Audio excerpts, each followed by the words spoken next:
we're going to get this thing cooking right now. So, my friends, thank you for joining. Thank you for being here. I think we got a couple of new faces. And so, per usual, whenever we got some new faces, we got to do the introduction. I'm sorry, y'all. Some of you are like, we have your introduction memorized at this point. That's fine. Good for you. But do me a favor, if you can see my slide, give me a thumbs up. Can you see my face on the slide right now? Is that what you're seeing, or are you seeing me? We got my, okay. Always got to check. I've definitely been 20 minutes into a presentation being like, and someone literally was like, are you reading off of slides right now? And I was like, oh no. They weren't seeing them. My friends, I am James Robilotta. Thank you for coming. I am a proud New Yorker, born and raised in Sayville, New York, voted the friendliest town in America in 1994. I'm a professional speaker. I get to travel the country and talk to individuals about authenticity and vulnerability and the role that it must play in work, in leadership, and in life. I'm also a life coach, a leadership coach, and a speaker coach. I love working one-on-one with individuals and holding them accountable to the lives they say they want to live. I like being in front of huge groups of individuals, but then also getting to have one-on-one impact. So I'm here for that. Also, let me know where you're from in the chat. I told you I'm from New York. I'm currently in Minneapolis. But I'm curious where you're from, y'all. I always like seeing where people are chiming in from. It's super cool. So let us know where you're from. And then we can play the game like, oh my God, you're from Albuquerque. Do you know Mike? Oh, no? Okay, cool.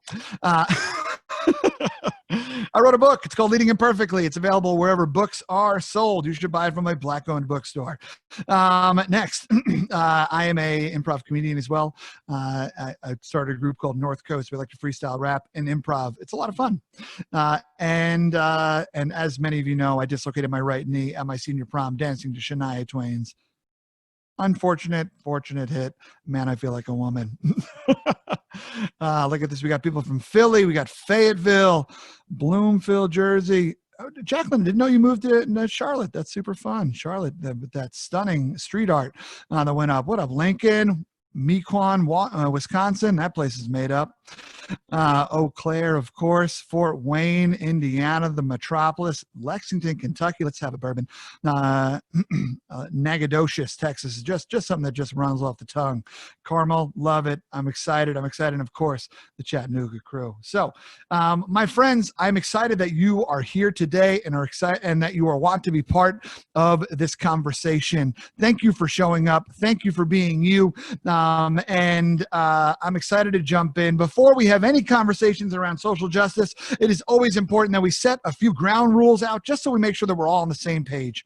So first off, it is important to know that today we were going to create a patient space.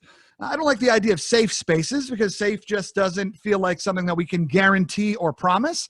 But I think we can guarantee a patient space where we are going to give each other a little bit of listening time. We're going to give each other, we're going to try to assume positive intent and things like that.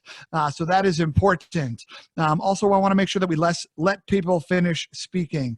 If you cut somebody off, it generally means you weren't hearing what they were saying. You were just excited about what you had to say. Also, I want us to try to give people the benefit of the doubt. If you are on this call today, that means that you want to be better, that you have growth. None of you are on this call today because you're interested in just shooting every idea down, so we are here to learn. And so if someone says something that maybe isn't the perfect term or isn't exactly the right way that you would share something, I want us to make sure that we give people the benefit of the doubt. Again, assume positive intent, I think is really important in the learning process because that's how we grow. Otherwise, we just shoot people down and make them feel bad about themselves, and that's not healthy. So commit to listening. I want us to commit to listening, but I also want us to commit to talking. Now, there's going to be a couple of times where I put you in breakouts, and I want you to commit to speaking, even if you're afraid of saying something imperfectly. This is our opportunity to practice, and practice is important in this. We don't go from zero to woke, all right? That's not what happens, but we do find our voice, and you can only find your voice by using it. So let's do that here today. Again, I'm sorry to some of you. I don't have gold stars for you that are the most woke, but congratulations. But we're just not passing out awards for that. And if you have been through a similar training, I know we have a number of individuals that are here that work in fields like HR and also in higher education, and maybe you've been through some of these trainings before. That's great. I would love for you to be present with who you are today as a human and not just be like, well, one time in training that I was put through when I was, right? Like, let's not try to flex like that. Let us all show up to this as human beings who are works in progress. If you can commit to these ground rules, do me a favor, give me a thumbs up. Thumbs up if you're in on that. Perfect. I love it. Thank you. I appreciate it. If you don't agree to those, feel free to message me later and we can talk about it. But I'm in control, so we keep moving. So, my friends, today we are talking about allyship. Allyship, which is a verb. The practice of being an ally. It involves putting things in motion, and namely yourself, your thoughts, your reflection, and things like that. So when we talk about allyship, what does becoming an ally look like? I think it looks like a number of very simple steps. And they're simple to say, not so simple to do. But first off, it looks like owning where you currently are. Owning where you currently are and who you are and whatnot, right? Like for me, I'm a white male who was raised with more than enough in a town that was predominantly white. I am able-bodied and I am straight, like those kind of things. Owning who you are, also owning the fact that, like, I don't know if I've really explored race a lot. Could be something that you may own about yourself, or like, I've tried to do this, but I haven't done this. I've had conversations about this, but not about this. Or maybe like owning the fact that you're like, I just realized that racism's still a thing because my history books when I went to school taught me that it wasn't, or I just thought it was a really small part of our country. Turns out maybe it's a much more bigger problem. Owning that that's where you are is beautiful. I don't care where you are. I just need you to own where you are, and I need you to name it. Right? Naming it for yourself, saying it out loud is really powerful. It speaks it into existence, and it also names, like, here is where I am at. A lot of people, I think one way that I equate this, and this maybe isn't the best example because there's a little bit of darkness in it, but for me, when I'm in the process of trying to lose weight, I like to know what weight I'm currently at. I like to name where I am at and name where I want to go, because that helps me know and track progress and stuff like that.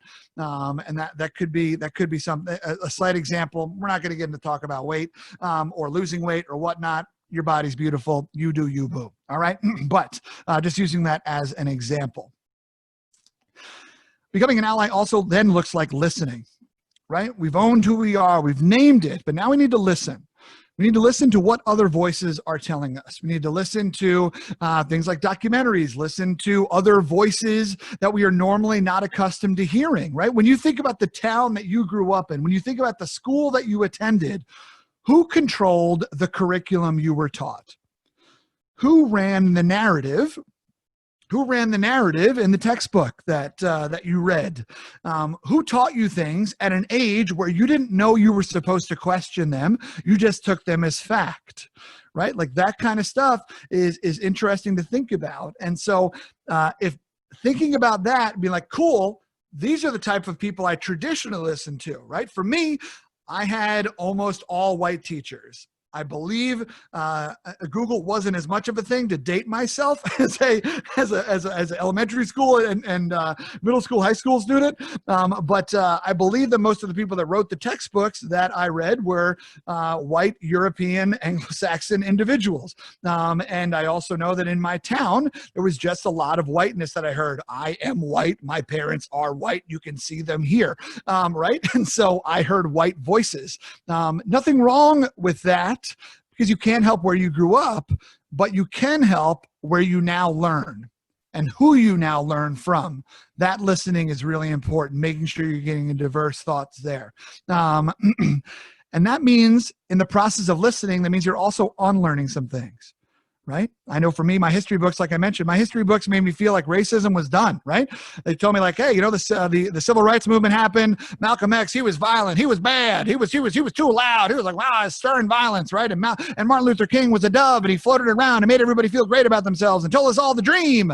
And right, like, and it's this weird outline that we were taught. But ultimately, what we were also taught is like that was all handled, right? Like, that's cool. Racism's done. We're good. Just keep it cooking, but like be aware that it happened. You know what I mean? That's not true. It takes a while to unlearn that. Unlearn that in your hometown, in your own brain, there are racist, sexist, homophobic, ableist thoughts that are happening in your brain. Unlearning those is hard work because you spent the last 20, 30, 40 years, 50 years, 60 years learning those things. It is hard to unlearn things that you have spent the time learning, took them as fact, and just kind of incorporated them into your daily patterns. Then we must learn. We must then put new facts into ourselves. We must then put new stories, different sides, all those kind of things, hearing multiple voices, and then we get to action, all right? And action is going from this idea of racism is not binary, okay? Racism, you are not either racist or not racist. That's not the way it works, okay? Just because you're not that awkward person at family reunions that people don't want to sit around because you say inappropriate things, just because you're not someone who says racial jokes, racist jokes, sexist jokes, just because all those kind of things all those things may make you not racist, but do they mean that you're actively fighting against racism? Probably not. And that's hard. That's hard because a lot of people just want us to be not racist. Let's just all be not racist, and then we're good, right? Like, I'm not racist. Everybody come to where I am. It's very comfortable, and then we're good. We can all be colorblind. That is missing a huge section of history and disregarding what is still happening systemically in our world. So this is what becoming an ally looks like. And at the end, after action, you don't get a trophy. You just did what you were supposed to do. Congratulations. Right? There's none of that.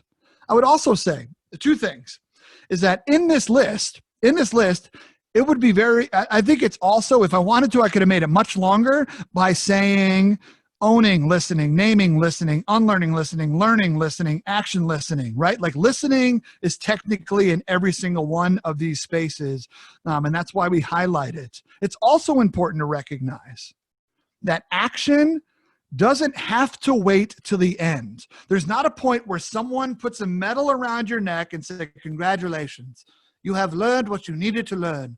You can now fight racism. No, my friends, that's not the way it works. Action also, some of these things are actions, first off, right? Owning, naming, those are actions.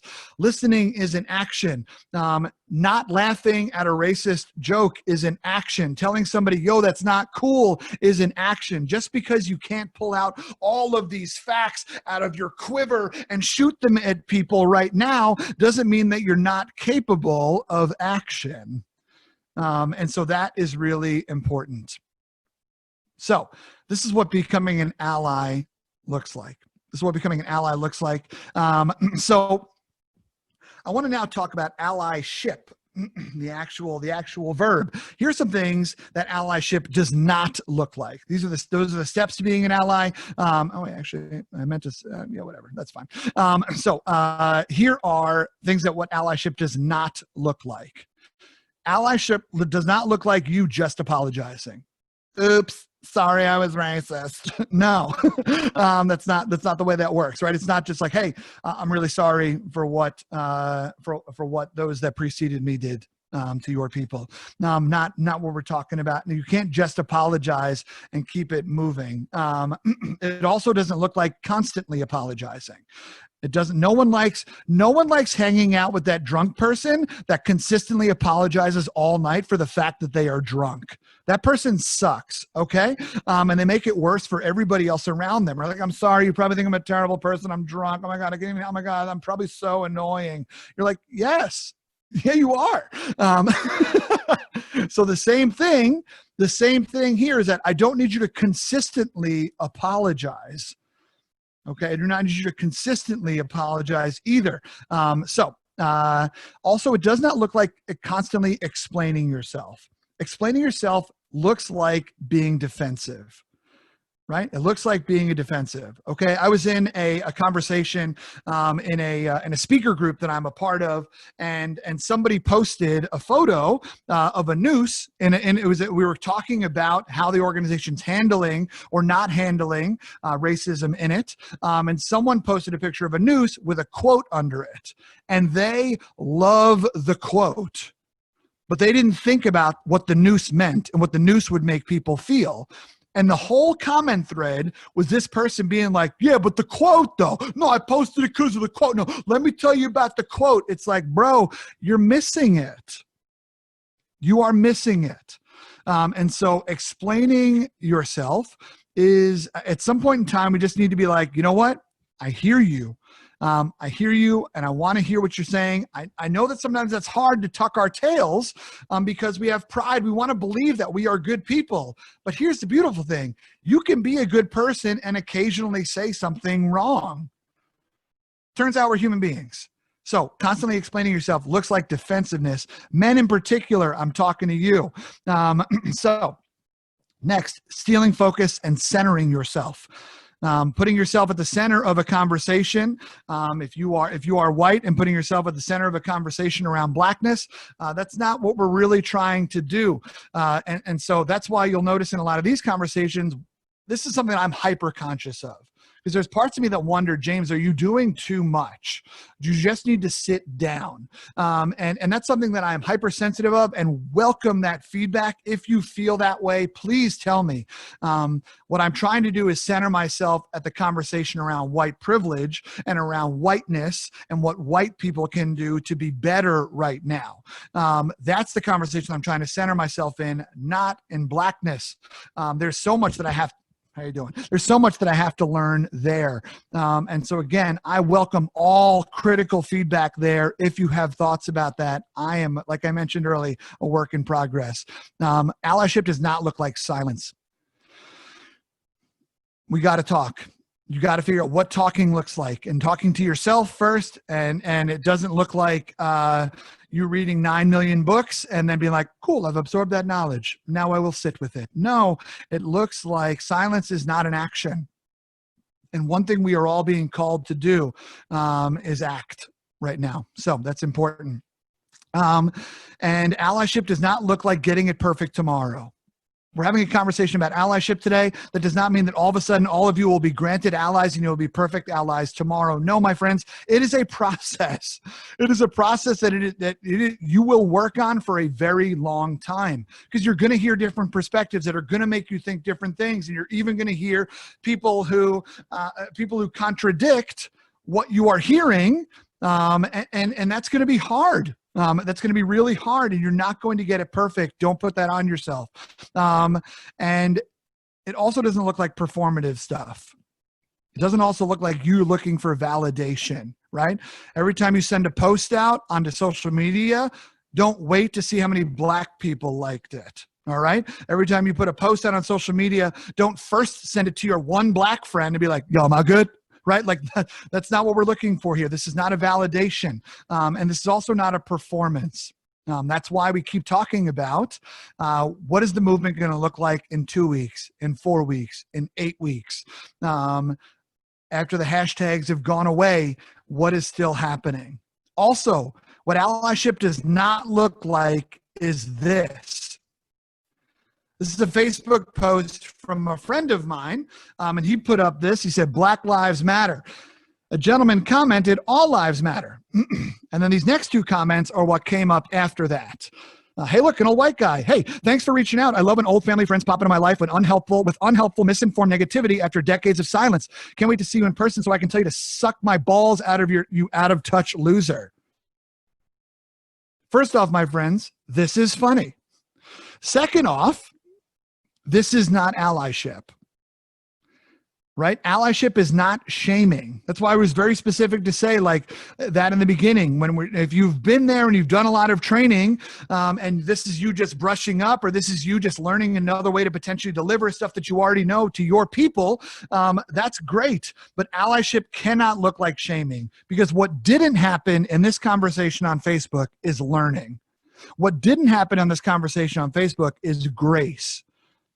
And so that gentleman who is a little bit older, who made the comment of all lives matter, has now been able to dig his heels in even deeper into that idea.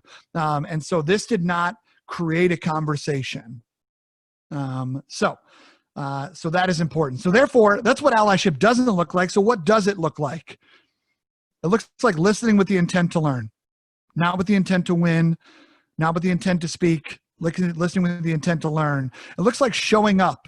It looks like caring, right? Showing up. Where are the places? Maybe that looks like protests in your work. Maybe that looks like showing up for your Black coworkers. Maybe that looks like showing up in conversations that you know that other people are being talked down about, talked down to, showing up to these kind of places, showing up to help clean up your town. If you're in a place like I live in Minneapolis right now, we're showing up and doing the work and getting into some of these businesses so that they can rebuild. And it looks like caring. Caring is super easy to say, a lot harder to do. Your tweets, your Facebook stories, those kind of things, those are kind of caring, but we need to continue to put in the work. It also looks like hard conversations with yourself and others. It looks like hard conversations with yourself and others. I just got off a phone call where I was teaching some DEI stuff, diversity, equity, inclusion stuff to my buddy's company. He asked me to just come in and I did a free session for them because that's not exactly what I do and what I talk about. But his company is pretty much all white, and so he was looking for somebody that might be able to kind of on-ramp more of the people into the conversation. So he asked me to just kind of initiate that conversation for him. And there was a gentleman on that call who said, I don't think I agree with this whole thing.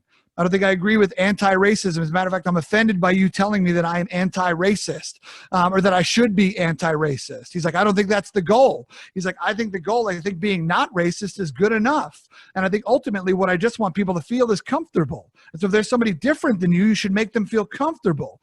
It is super easy for individuals. The hard conversation that I had to have with this gentleman is that it is super easy for you to tell other people that they should feel comfortable in a world where you feel comfortable. Right? And that's a hard kind of conversation that I had to have with that gentleman about some of those kind of things. So it would be great if we could just all be colorblind and there would be nothing. And right, like that's a world that a lot of people wish we could live in. But I don't think that's the goal here. I don't think that is the goal. There's a beauty in celebrating difference. There's a beauty in celebrating culture. And so to just have us all be colorblind, I think that dilutes culture. And so anyway, that's my thought on that. But allyship also looks like changing up who you follow, changing up who you support, changing up where you spend your money, right? I'll be very honest with you. Before this moment, I never thought about whether a restaurant that I ate in was Black owned or not. I never went and thought about, and it turns out some of the restaurants that I do eat in are Black owned, and that's cool. That's great. But I never really paid so much attention to it. And same thing where like, as I scrolled through my social media feed, I never realized like, most of the people on my social media feed are white. And I never realized that like, where do I spend a lot of my time? Who do my programs help the most? Who am I consistently talking to the most? Those kind of things are interesting. And so allyship looks like making sure that you are diversifying who you follow, who you support, and where you spend your money. So it also looks like intersectionality. Because my friends, you cannot look at me and say, Black Lives Matter, but gays shouldn't be allowed to adopt. which, by the way, is something that the Trump administration is currently trying to pass.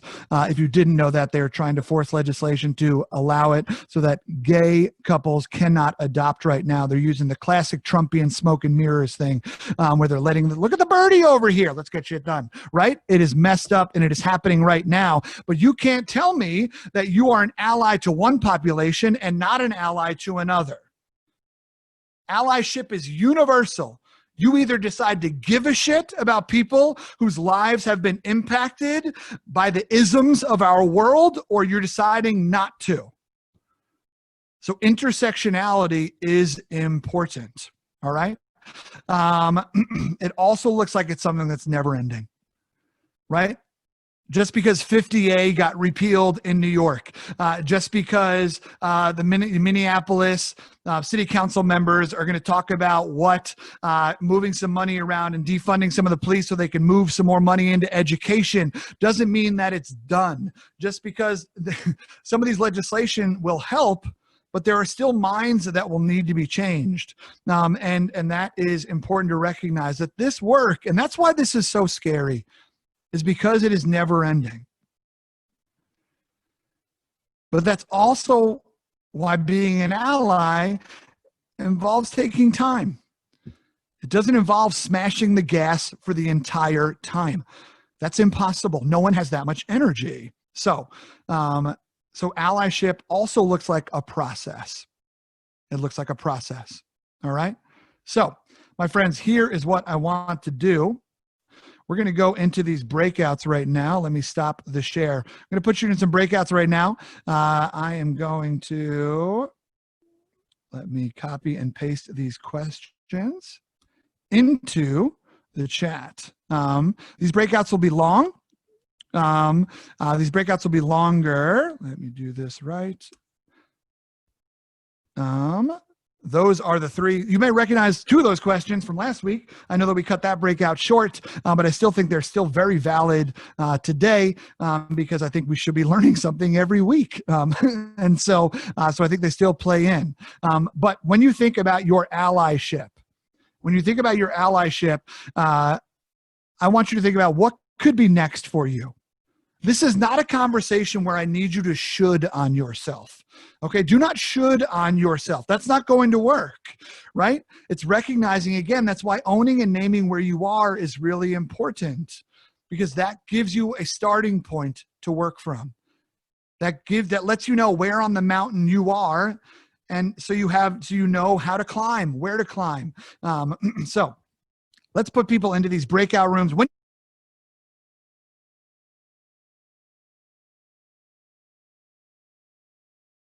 Can you put in the chat maybe a big thing that came up for you, an interesting point that somebody said, or something that stuck out to you from your conversation with your small group? I'd love to hear just a little bit more about what you all talked about, for sure. Because it's weird. I'm an extrovert, and then I push you all away from me. It's very, I don't understand it.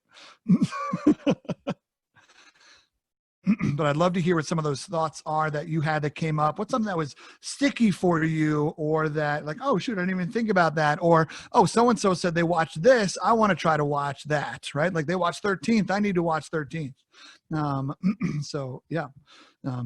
My mom made a recommendation to me in here of watching the new James Baldwin documentary.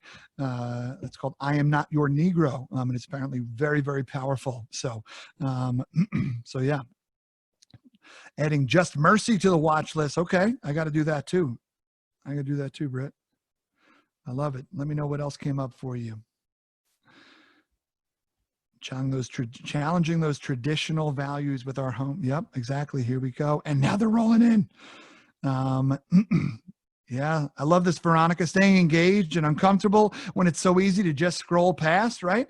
The idea that we can swipe past racism is fascinating, but we certainly can. And it's an interesting way that our cancel culture is really hurting us, right? We can just unfriend somebody or unfollow somebody or cut somebody out of our life, delete their number, block their number, whatever. We have the opportunity to cancel individuals, but that's that is not helping us. That's not moving us as a people forward. Yeah, I love that. So what else got put up here? Just Mercy is free on Amazon Prime. There you go. Good to know. Some of you are learning how family members are cutting you off just because of differences. It's fascinating the way race is being politicized right now. Like these issues are political issues. They are not political issues. They are human issues. Yeah, exactly. I love this. Kristen Cardis, free 3-part online module. Okay, this is awesome. Very cool. Yeah, click on that link and make sure you give it a watch later. I'm going to do that right now myself. Okay, cool. That's come up for me now. Thank you, Kristen, for that resource. Yeah, for sure. It is your job to watch the news and trying to stay educated. Yeah, I like that win. Yeah, a lot of really cool stuff that came in here. Some really beautiful stuff. That idea of we have moments of comfort and those moments are nice, but those moments that we can get uncomfortable, right? James, you talked about that, or Jim, I should say. Yeah, definitely. Getting groups together to watch documentaries, right? You can do, what is it? Does Netflix has the watch parties, right? Yeah, that's definitely something you can do. One thing Tina and I are trying to do is we're trying to watch a documentary every 3 or 4 days, because that gives us a couple of days to then process it, right? Like it's one thing just to consume everything. It's another thing to let it hit you, to let it make you think, to let it make you inform the way that you talk as well. That's one thing that we've been trying to do. And also I think it's just healthier to spread it out. This is a marathon, not a sprint, right? Yeah, absolutely. Yeah, looking at some perspectives of that of Black individuals have, and understanding those ideas. We're trying to dig in deeper, learn more facts, stuff like that. Yeah, I love this, y'all. There's some really great resources in here. I encourage you, Laura. Actually, if we can save this chat, that'd be great, because we can send it out to everybody. We can send it out to everybody afterwards as well, just kind of in a recap email with this video. So yeah, that would be great. Nicole, thanks for this one. Watch When They See Us. Yeah, When They See Us is apparently really incredible. So, and thanks for that TED Talk, Scott. So many cool things came up in your conversations. Here's the beautiful thing, is that we all have the opportunity to make ourselves better, to make us as a people better, but it takes work. But that work is hard, right? Again, as I've said before, and I will say again, a synonym for change is work. But a lot of people don't like that. A lot of people love the idea of change, but they haven't recognized the work that's going to go into it. And there's a lot of people like, how can we possibly do this idea? This idea is so huge, right? They have said that before every major thing. Before every major thing that has happened in history, every single milestone, somebody said, well, how could we ever do that? It's too big to tackle. And here we are, right? Here we are. And so while we are thinking about this, I want us to also remember a couple of things. And that is, first off, again, this is not a race. It's not a race. No one gets a prize for being the most woke. No one gets a prize for reaching the top of the woke mountain fastest. All right. That's not a thing. Nothing's happening. Okay. In that way, there's no one passing out those prizes. That also means that you shouldn't beat up yourself. Right. And you have to continue at a pace that you can maintain. Unlearning and learning is a process. We touched on this earlier. I wanted to bring it back up because, again, it takes us a while that it should be uncomfortable. Be like, oh God, I don't know. I never thought about that, right? I never thought about how, like, when Bill Clinton was running for president, and he was talking about stopping crime. I was like, well, yeah, crime is bad. We should stop crime. But I didn't know back then about the incarceration rates and the incarceration rate discrepancies between races, and those kind of things. I didn't understand. I didn't know the political side of all that kind of stuff. And so it's taken me a minute to be like, oh shoot, That's true. Cops make me feel safe, but maybe they don't make everybody feel safe. Maybe there are communities where where police officers, they don't make them feel safe, right? And so what does that mean? But like unlearning and learning is a process, and learning is a process, right? Does that mean that we got to defund the police, and everybody thinks defunding the police means all of a sudden we're just not going to have police? They don't recognize that all of this is a process. All of this is a process, but people always use fear tactics to get you to see the extremes, because the extremes are scary, but the extremes are not where we live. So unlearning and learning is a process, and also take breaths. Again, like I said, Tina and I are trying to space stuff out. I don't know how you're trying to space stuff out. Just because there's a protest in your town every single day does not mean you need to go to a protest every single day. It doesn't mean that you are not an ally if you don't go to a protest. It doesn't mean you're not an ally if you don't whatever. There are so many other ways for you to serve right now. And that could be helping out your community. I know this Saturday, Tina and I are going to essentially like a free food pantry. And we're going to be passing out food to anybody who needs it. And then on Sunday, we're going to be doing some cleanup, and we're doing some of that cleanup effort of trying to help some businesses do some things. But then on Monday, we may not do anything, and that's okay, right? But the point is that we must continue to sustain and maintain, but we don't have to do it at the pace that we are currently feeling pressure to do it at, because we will burn out. So next, it is not Black, Indigenous, people of color's role to validate you. Again, remember that you should not be seeking validation from individuals who are oppressed. To be like, am I one of the good ones? Can you just tell me I'm one of the good ones? That would make me feel so much better. This ain't about you, boo. All right, to quote my wife, this ain't about you, boo. So it's not their role to validate you. Another thing is that you are going to be corrected. And if you are corrected, that is a gift. That is a gift, because that means someone saw potential in you. We don't give time to people we don't have time for. So if someone gave you the time and let you know, hey, just so you know, the way that you said this, or your thoughts about this, here's how they feel, here's how they look through a different lens. The fact that someone has given you time means that they believe that you are worth the work.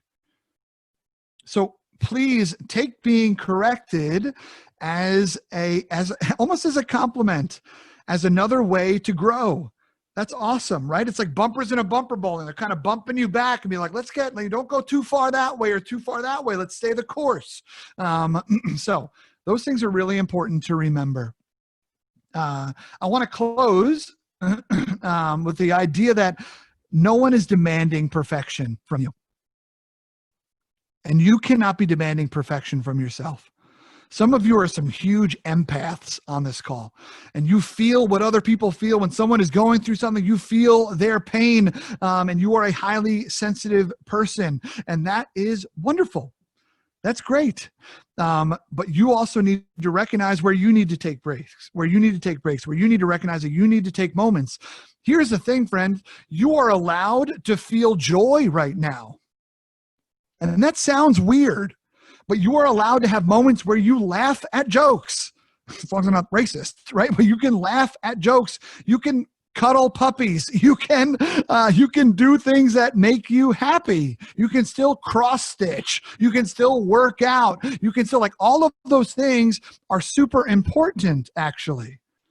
Because who you are doesn't need to be completely changed. It just needs to pivot. So don't demand perfection from yourself, because it's not going to be realistic, and you're going to spend this whole time feeling guilty and beating yourself up, and no one wins when all you do is apologize and shit on yourself. So this is where we're at. I'm going to close it with this. Some of you were on the call last week. I appreciate it. If you were not on the call, Tina and I are doing a fundraiser. We're doing a fundraiser, and we want to make donating easy, because Along with the action that we talked about today, another way that you can take action as an ally is to donate money. But also we recognize times are weird right now because of ye old pandemic that we're all still in. But we want to make it easy, because if you only have $5 or $10 and you're like, but there's so many cool organizations that deserve this money, I don't even know where to donate, I'm feeling kind of stuck. If you put it into this big pot that we are donating 100% of the proceeds to this portfolio of organizations that you see on the screen. And so your money, will go into all of these different places. And Tina and I are matching every donation that comes in. So these are the ways that you can donate. If you don't have one of these ways and you want to donate, please let me know. But I would also encourage you, feel free to just go to these organizations and donate straight to them as well. You don't have to donate through us, but you can if it's just easier for you, right? Just pulling up your phone and kind of doing a quick Venmo, like boop, boop, boop, easy. Awesome. That's great. Again, $5, $10, $15, $25, $50, whatever it is. I know times are weird right now. And so maybe you don't have the money right now to do it. But making a commitment to yourself that I'm going to donate in 6 months is really important also. There's just many ways to show action. So, but just like if you can't show up to one protest and be like, cool, I'm done, I'm an ally. You can't send $50 to one organization, like, boom, I'm done. Cool, I signed one petition. No, my friends, this is a multi-pronged approach. And it all comes back to us doing the learning and the listening first. Thank you for showing up today. Thank you for wanting to be better allies. The fact that you showed up today means that you are on your way, and that is beautiful. Thank you for caring. Thank you for knowing that Black Lives Matter. Thank you for knowing that this moment in history is important.